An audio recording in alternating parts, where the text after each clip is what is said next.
พี่น้องตอนนี้หัวปลาคอหัวบักง่ายๆตอนนี้เรากำลังสีเอาแหมาตึกลองเบิ่งเนาะพี่น้องว่าสิได้บ่นั่นเห็นบ่ตัวบักใหญ่เนาะเดี๋ยวซูมให้ป้าให้ลุงเบิ่งก่อน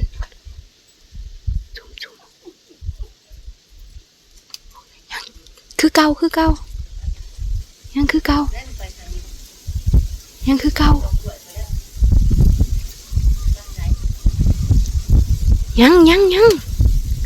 ังพอยังเอาไปไหม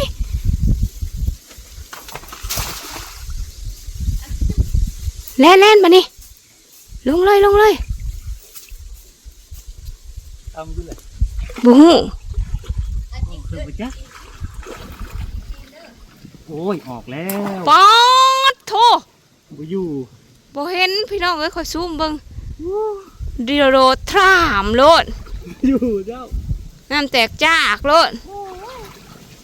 บ่อยู่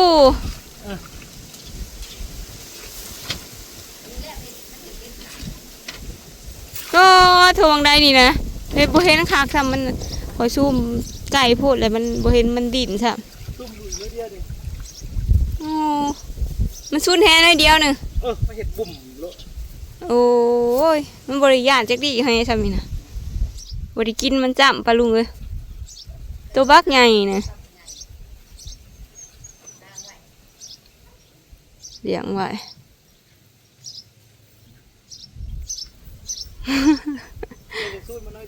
โอ้ยมันมาปูลูอยู่ห้วยอ่ะเอาแฮมามึงดูก็เลยบอกกันเอาแฮมาตึกบ่ได้มันง่ายๆเนาะมันโดดให้สะเบิ่งบ่มันโดดโชว์ให้เบิ่งอะไรน้ำแตกจากเลยตัวใหญ่ดีตัวนี้แล้วมันกินเบ็ดนะค่ะฮะโอ้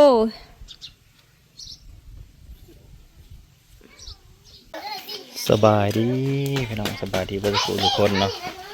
พอกันคือเก่าตอนแรงเด็กน้อยมาเล่นเต็มเงินนี่ก็มาล่างรถวันนี้จะขี่ก็ขี่ไปเลยล่างก็ได้ความสะอาดสัมต้มเต็มอยู่เบาะก็ขาดโอ้ยรถจักรคันเดียวนี่ก็เบาะขาดสัมมีคันเดียวห่างแล้วเดี๋ยวบอกไฟพามันล่ม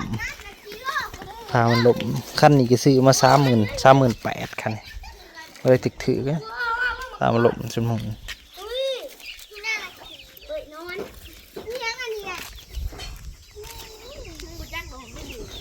ว้าตัวเต็มมันวืดเลย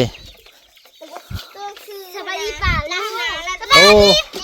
สบายดีป่าลุงสบายดีป่าลุงให้กินนั่นหมักมูสิเบิดนะ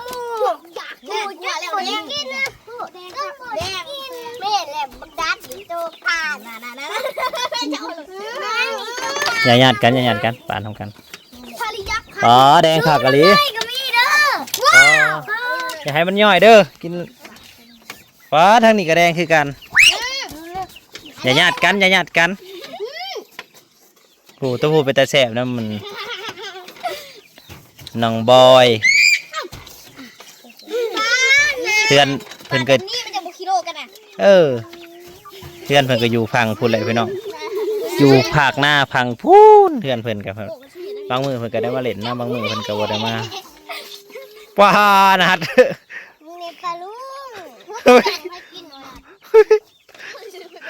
ว้าเจ้ากินนงโง่ไปแล้วเบิร์ดได้ป่ะนี่บุมีกินแล้วนะเบิร์ดแล้วแซ่บบ่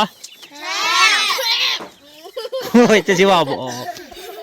จุดกอดไว้บุกลูกปลาลุงป๊อดโตเบิร์ดหน่วยพอดีขนาดนี้ปูกับจุดกอดไว้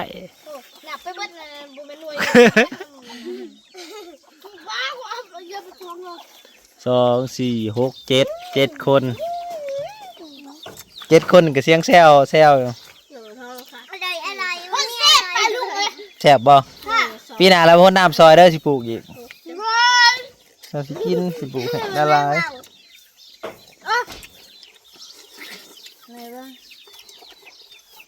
เก็บขยะเหือดใส่จะเอาให้อีกเอาสู้เอานี่มาจะเอา ชุกตินัด โยก ชุกติ ไม่กันเลยมามันขึ้นไปหักเสียแพงคุณนะมันบอกหักอ่ะให้ขึ้นคุณมึง กินไว้ที่สุด หวานนี่ซ้ำ น้อยชมซ้ำคักหลายคักหลาย แดงกระจวดนี่นะ ม ต้องไทยนะค่ะคุณ คือแม่นแท้ เสียของกูจี้ปากเปื่อน เฮ็ดให้เบิ่งอีกดูอ่ะเดี๋ยวก็เอาละเฮ็ดให้เบิ่งอีกดูเสียบ่ตาย มาลง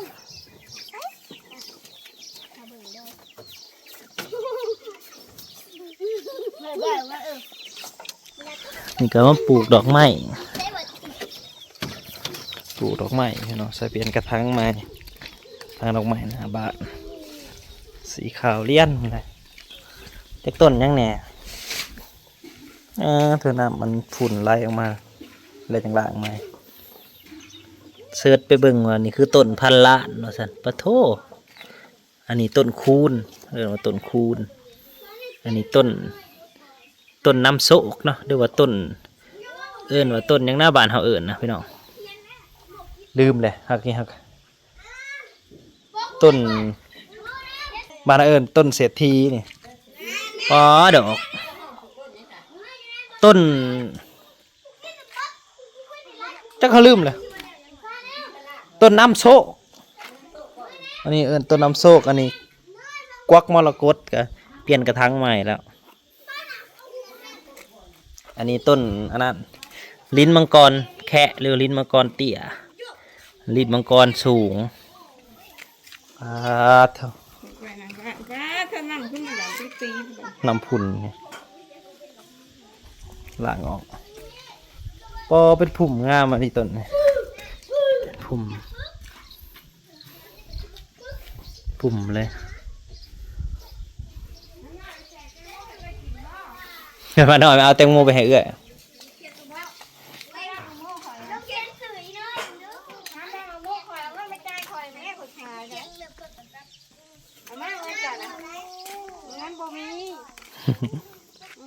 เล่นผู้เดียวก็เล่น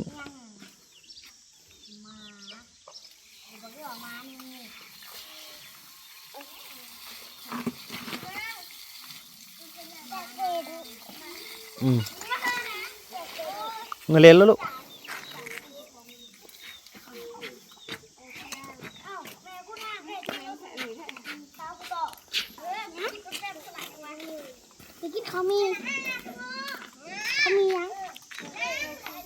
อากาศก็คือฝนสิตกนั่นแหละพี่น้องคือพายุฤดูร้อนสิมานี่แหละ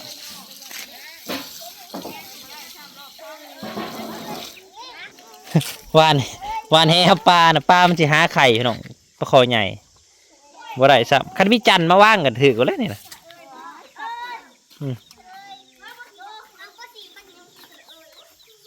จันทร์บ่เป็น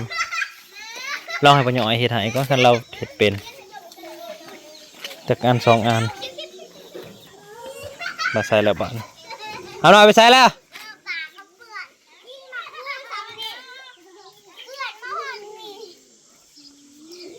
จะพาน้องเข้าไปติดแหละพาลงไปยังนะ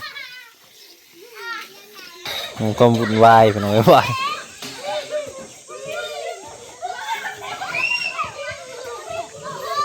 ระวังตำน้องเด้อระวังตำน้องเด้อ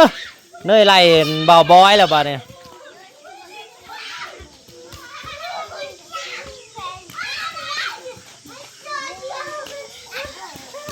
มาอยู่ไซกับเด็กหน่อยลายคือเก่าเพราะว่าเด็กหน่อยมากคือว่าเลยเฮาบ่ได้อันนั้นเขาบ่ได้หายบ่ได้ยังเขาก็มาเล่นตำนะครับก็บอกกันได้เฮ็ดบ่ได้ก็บ่ให้เฮ็ดอย่าปีนติล่ะนัดเด้ออย่าพาน้องปีนนัด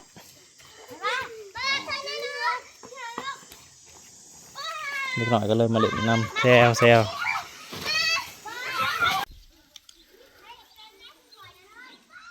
ฝนก็บ่มาจักเถื่อพี่น้องเอ้ยรอฝนตกก็บ่ตกอยากกินต้มอึ่งเลยเด้อเนี่ยกินนี่บ่ทันมาจักเถื่อฝนก็ ผลผลิตก็เก็บสิเบิดแหละหนักมีฮะก็ได้กระเดาะเลยเดียว ใบมันนะงามช่วงนั้นมันเป็นหำมันอยุ่งคิดว่าสิเป็นหมากมาแล้วมันหลุดออกไปละ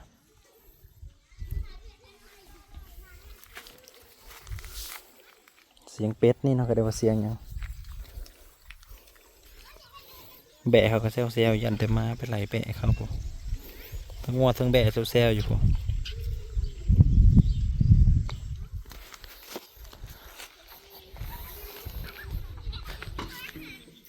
ห่อนไม่น้องเอ้ยบ่ได้ไปใส่ห่อนขอบคุณในไลน์ที่มาหับส้มเนาะพอกันใหม่ตึกป้าก็บ่ได้คิดว่าจะได้ปลาคอใหญ่มาต้มบ่ได้มันออกแฮโดดโซ่อีกตามเสียดาย